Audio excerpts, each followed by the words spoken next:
بسم الله الرحمن الرحیم. نن زموږ د ارشاد الصرف سبق نمبر 87 دی او قانون نمبر 19 په وایو د ثلاثي مجرد قوانین شروع دي. د الف مقصوره او الف ممدوده قانون. دا د الف ممدوده او د الف مقصوره قانون به مونږ وایو، خو د دې نه مخکې مونږ الف مقصوره پیژنو، بیا د هغه قسمونه وایو، بیا الف ممدوده وایو، د هغه قسمونه ویل دا لازمي دي. او بیا په دې کې اماله څه ته وایي، نو انشاءالله په بل درس کې به بیا اماله مې زده کوو. د هغې نه پس به بیا د الف مقصوره بیل قانون وایو او د الف ممدوده همدغه یو قانون دی، خو اوله حصه به د الف مقصوره وي، دویمه حصه به د الف ممدوده وي. نو اول مونږ د الف مقصوره او د الف ممدوده د قانون نه مخکې یو څو خبرې زده کوو. په الف مقصوره ځان پوهیو، بیا د الف مقصوره کم قسمونه دي په هغې ځان پوهیو، بیا د هغې نه پس الف ممدوده تعریف زده کوو، بیا د الف ممدوده څو قسمونه دي د هغې تعریفونه زده کوو. نو انشاءالله بیا به موږ ته قانون ویل آسان وي. نو د الف مقصوره او الف ممدوده قانون نه مخکې یو څو ضروري خبرې، د الف ممدوده او د الف مقصوره د قانون نه مخکې یو څو ضروري خبرې. اوله خبره د اسم په اخر کې چې اسم په اخر کې چې کم الف راشي، د اسم په اخر کې چې کم الف راشي، د هغه الف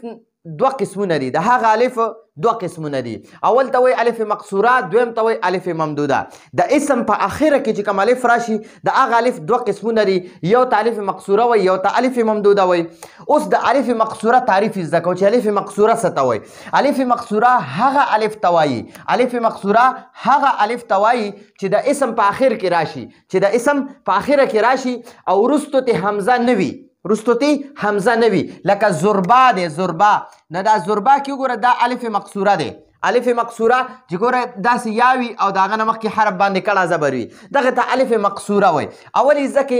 مقصوره د قصر نه وتی، او قصر معنی د لنډول، اوږدول نه، یا بندول یا لنډول. نو په مقصوره کې مد نه کیږي، او په ممدوده کې ممدوده د مد نه وتی، مد معنی د اوږدول. نو الف مقصوره هغه الف توایی چې د اسم په اخر کې راشي او وروستو ته حمزه نوي، وروستو ته حمزه نوي. لکه زربا دی، نو زربا کې وروستو حمزه نشته. موسی دی، موسی. په دې موسی کې دا الف مقصوره دی، دا الف او دا یا، دا کړه زبر او دا یا، دې ته الف مقصوره وایي. عیسی دی، عیسی. په دې کې دا کړه زبر او دا یا، دې ته الف مقصوره وایي. یحیی، په دې کې دا کړه زبر او دا الف، دا کړه زبر او دا یا، دې ته الف مقصوره وایي. ٹھیک شو، وغیره وغیره. نو دا به زربا، موسی،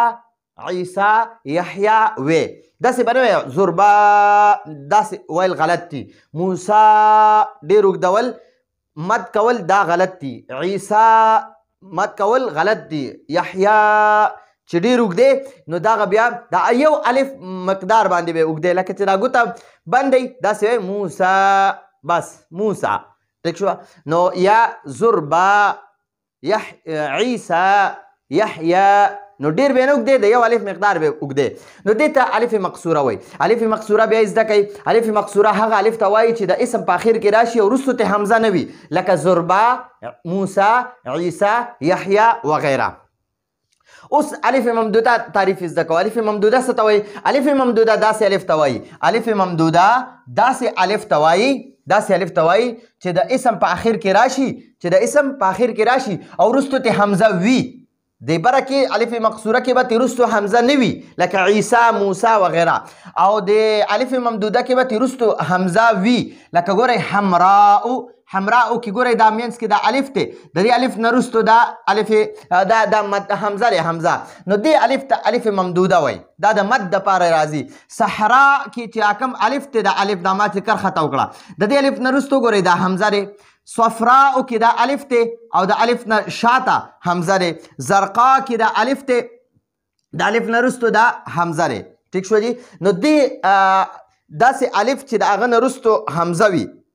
داسې الف چې هغه نه شاته حمزه وي، نو دغه الف ته الف ممدوده وایي. او داسې الف چې د هغه نه وروستو حمزه نه وي، نو هغه ته الف مقصوره وایي، مقصوره. ٹھیک شوه. نو الف ممدوده او الف مقصوره مې زده کړه. اوس درته وایي بیا د الف مقصوره، د الف مقصوره دوه قسمونه دي، الف مقصوره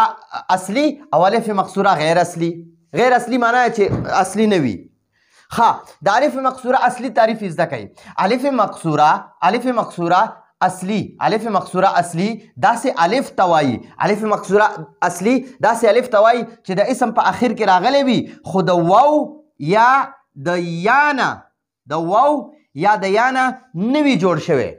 یعنی ذاتی وي ذاتی د واو نه هم نوي جوړ شوی او د یا نه هم نوي جوړ شوی لکه زربا په دې کې دا الف مقصوره چې ده دا اصلي دی ځکه نه د واو نه جوړ شوی دی او نه د یا نه جوړ شوی موسی دی موسی په دې کې د الف مقصوره دا اصلي دی نه د واو نه جوړ دی نه د یا نه جوړ دی عیسی کې هم دقه شان نه الف نه دا الف د واو نه جوړ دی او نه د یا نه جوړ دی نو دې ته الف مقصوره اصلي وي الف مقصوره اصلي او الف مقصوره غیر اصلي هغه الف ته وایي چې د واو نه یا د واو نه جوړ شوی یا د یا نه جوړ شوی ټیک شو اوس هغه وایو دي د الف مقصوره غیر اصلي تعریف الف مقصوره غیر اصلي داسې الف ته وایي چې د یو اسم په آخر کې راغلی وي چې د یو اسم په آخر کې راغلی وي خو د واو یا د یا نه جوړ شوی وي د واو نه یا د واو نه جوړ شوی یا د یا نه جوړ شوی لکه عصوا او رخا عصوا او رخا دا عصوا چې دی اصل کې و عصواون عصواون او دا رخا چې دی دا په اصل کې و رخایون رخایون ٹھیک شو نو ګورئ د دې یا نه دا الف مقصوره جوړ شو او د دې واو نه دا الف مقصوره جوړ شو ٹھیک شو نو ګورئ الف مقصوره غیر اصلي داسې الف ته وایي چې د اسم په آخر کې راشي خو یا د واو نه جوړ شوی وي یا د یا نه جوړ شوی لکه عصواون د واو نه جوړ دی عصواون کې دا الف مقصوره چې دی دا د واو نه جوړ دی او رخا کې دا الف مقصوره د یا نه جوړ دی ٹھیک شو نو که د واو نه جوړ وي کم الف چې د واو نه جوړ وي کم الف مقصوره چې د واو نه جوړ وي هغه الف ته هغه الف مقصوره غیر اصلي وي او کم الف مقصوره چې د یا نه جوړ شوی وي نو هغه الف مقصوره هم غیر اصلي وي یا به دا غیر اصلي چې دی دا به یا د واو نه جوړ شوی وي یا به د یا نه جوړ شوی وي اوس درته وایي ها وګورئ دا عصواون چې په اصل کې عصواونو عصوا چې په اصل کې عصواونو او رخا په اصل کې رخایون وو ٹھیک شو اوس درته وایي اوس دا د الف مقصوره خبره باس خو ختم شو اوس د الف ممدوده باس شروع کیږي الف ممدوده نو اوس مونږ ته وایي د الف مقصوره څلور قسمونه دي د الف ممدوده دوه قسمونه الف ممدوده څه ته وایي الف ممدوده هغه الف ته وایي چې د اسم په آخر کې راشي او وروسته ته حمزه نه وي هغې ته الف مقصوره وایي الف مقصوره څه ته وایي داسې الف ته وایي چې هغه د اسم په آخر کې راشي او وروسته ته حمزه نه وي لکه زربا موسی عیسی یحیی وغیره او الف ممدوده داسې الف ته وایي چې د اسم په آخر کې خو راشي خو د حمزه نه د هغې نه وروسته حمزه وي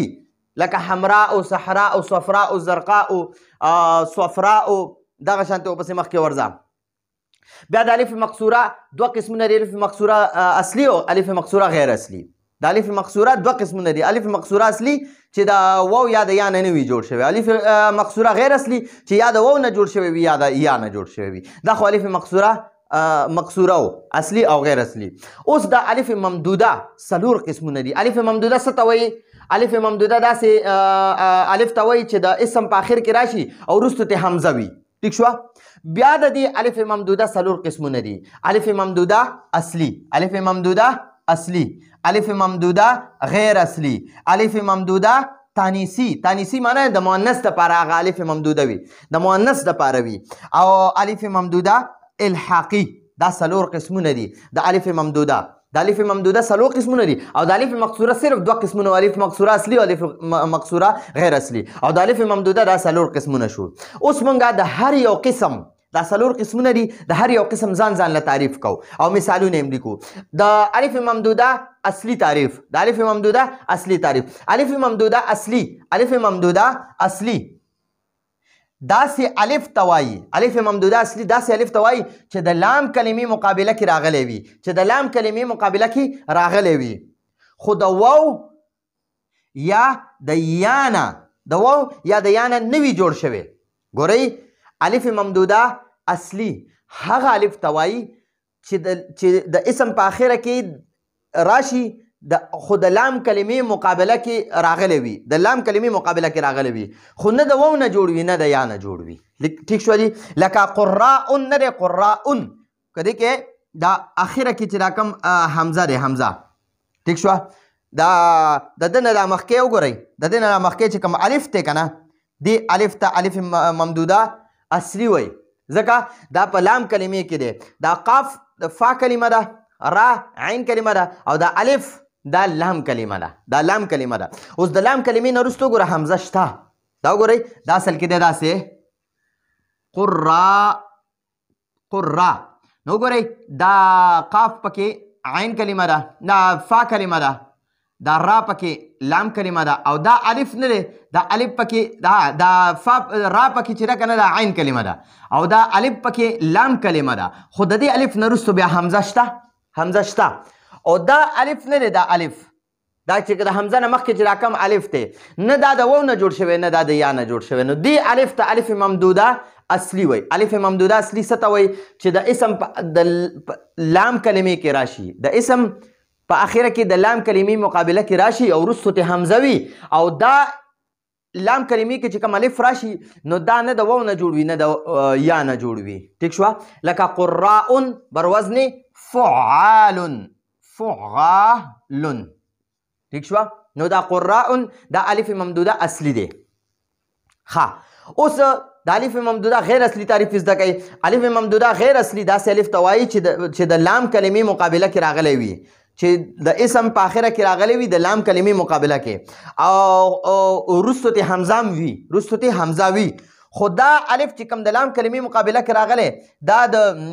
واو یا د یا نه جوړ شوی وي دا مخکې چې کوم الف ممدوده اصلي و هغه د واو یا او یا د یا نه جوړ او دا الف ممدوده غیر اصلي چې دی دا د لام کلمه کې راځي وروسته ته حمزه وي او دا لام کلمه کې چې کوم الف راځي دا نه د واو نه جوړ وي نه د یا نه جوړ وي ټیک شوه لکه کساء نه دی کساء په دې کساء کې دا ګورئ دا کاف چې دی دا عین کلمه ده دا کاف فا کلمه ده او سین عین کلمه ده او دا الف نه دی الف دا وروسته چې حمزه دی نو دا الف لام کلمه کې دی خو وګورئ دې الف نه وروسته وګورئ دا دغه دی دا حمزه یادوي دا حمزه نه دی دا حمزه دا د لام کلمې مقابله کې راغلی دی ټیک شوه او په دې کې چې دا کوم دا حمزه دی دا د واو نه جوړ شوی دا کساون په اصل کې کساون او رداء نه دی رداء دې کې چې دا کوم حمزه دی حمزه نو دا د یا نه جوړ شوی دی نو ځکه الف ممدوده غیر اصلي هغه حمزه ته وایي چې د لام کلمې مقابله کې راغلی وي خو د واو یا د یا نه جوړ شوی وي ٹھیک شوه لکه کساون کې دا حمزه دی حمزه دا د واو نه جوړ شوی کساون دې کساون ته وګورئ کساون کې د اخره کې واو دی او دا رداء کې چې دا کوم حمزه دی اخره کې کنه دا د دې رداء نه جوړ شوی دی یا نه جوړ شوی دی ٹھیک شوه دې بره کې هم دقه خبره ده اوس مخکې ګورئ وایي د الف ممدوده تانیثي تعریف وکړئ تانیثي معنی مؤنث دپاره چې د مؤنث دپاره استعمال جوړ شوی وي نو د الف ممدوده تانیثي داسې الف ته وایي چې د اسم په آخره کې راغلی وي او وروسته ته حمزه وي خو دا حمزه د لام کلمې مقابله کې نه وي خو دا زیاتوالی د تانیث دپاره وي لکه د مؤنث دپاره وي لکه حمراء کې چې دا کوم حمزه دی وګورئ دا نو دا د تانیث دپاره بر وزن فعلاء اوس د الف ممدوده الحاقي تعریف زده کو الف ممدوده الحاقي څه ته وایي نو الف اول د الحاق تعریف زده کوي الحاق څه ته وایي الحاق لغوي معنی ده ملاوول اردو کې وایي ملانه او مونږ په سوچه پښتو کې وایو پیوست کول یو څیز سره داسې ملاوول یو ځای کول ٹھیک شوه نو الحاق معنی ده یو ځای کول یا ملاوول یا پیوست کول او اردو کې ملانه نو د الحاق لغوي معنی ده ملاوول یا پیوسته کول یا یو ځای کول او اصطلاحي معنی ده چې د ثلاثي په آخره کې یو حرف دې دپاره زیاتول چې د رباعي په وزن برابر شي ګورئ اصطلاحي معنی څه ده د الحاق چې د ثلاثي باب نه ثلاثي صیغې په آخره کې یو حرف دې دپاره زیاتول چې دا ثلاثي د رباعي د وزن برابر شي لکه اوس ګورئ الف ممدوده الحاقي داسې الف ته وایي الف ممدوده الحاقي داسې الف ته وایي چې د اسم په آخره کې راغلی وي او وروستو ته حمزه وي خو دا حمزه د لام کلمې مقابله کې نه وي دا حمزه د لام کلمې مقابله کې نه وي بلکې د دې حمزه دا زیاتوالی د دې حمزه دا زیاتوالی د الحاق دپاره وي یعنی د ملاولو دپاره وي د پیوسته کولو دپاره وي د یو ځای کولو دپاره وي یعنی ثلاثي وړه کلمه ده که نه ثلاثي ولا کلمه ده ثلاثي کې 3 حروف دي رباعي کې 4 حروف دي نو دا 3 حروف والا د 4 نه وړه ده ٹھیک شو نو ثلاثي وړه کلمه ده د رباعي غټې کلمې په وزن کولو دپاره دا الف ممدوده الحاقي راغلی وي لکه غلباء نه دی غلباء چې په اصل کې غلبون دی غلبون غین لام با 3 حروف دي پکې نو موږ دې کې دا یو الف دې لپاره زیاتی کو چې دا د قرطاسن په وزن شي د قرطاسن قاف را طا او سین قرطاس نو دا غلباء کې چې راکم موږ سره حمزه دی دا موږ د الحاق دپاره دې لپاره هم جوړ کړی چې دا موږ دې لپاره هم دې سره ملو کړی دی د غلبون سره چې دا د رباعي